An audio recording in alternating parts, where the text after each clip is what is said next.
Hi there. What I want to talk to you today about is how long is Chapter 13? For most clients, the answer is going to be 5 years, 60 months, 60 payments. But that's not always the case. And it's great when you can do this in a shorter period of time. So let's talk about that. There is a court statute in the bankruptcy code. It's 11 USC 1322 if you want to look it up. And what it says is this. If you are filing Chapter 13 and you are above median, you have to be in a 60-month plan. Twice a year, the Department of Justice releases numbers on what is median income.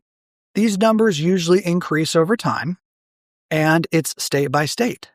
So somebody in California or New York City, their median income is going to be higher.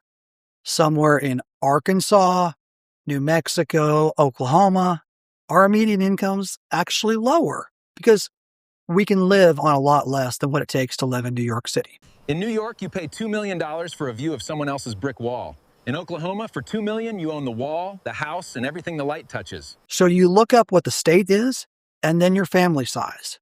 The bigger your family size is, the larger the permitted median income is. So that's a number that we start with at the beginning of the case. We take your pay stubs, we take all your sources of income, and then we figure out what your annual income is, and we compare it to this median income number. If you are above that number and you're doing Chapter 13, you just have to do a 60-month plan.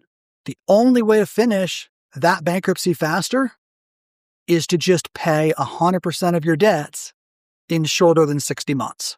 The next way to finish a Chapter 13, though, is to be below median.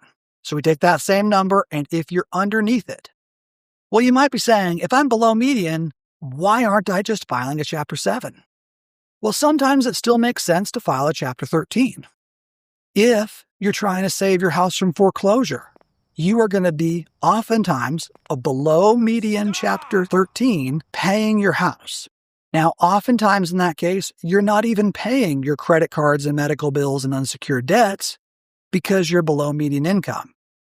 But in this circumstance, you're trying to save a house from foreclosure. Most of those clients are going to end up being in a 60-month bankruptcy, not 36-month, because you need as much time as possible to catch up those missed house payments. You do that inside of a Chapter 13. It can't go longer than 60 months, so we usually recommend you take the maximum 60 months to catch up your house payment. Same thing if we're doing a Chapter 13 to get a repossessed vehicle. That doesn't happen as much, but you also are going to need that same length of time to make it easier to catch up those car payments. All right, let's give you the next scenario. What if you're eligible for Chapter 7, except you filed a Chapter 7 not that long ago?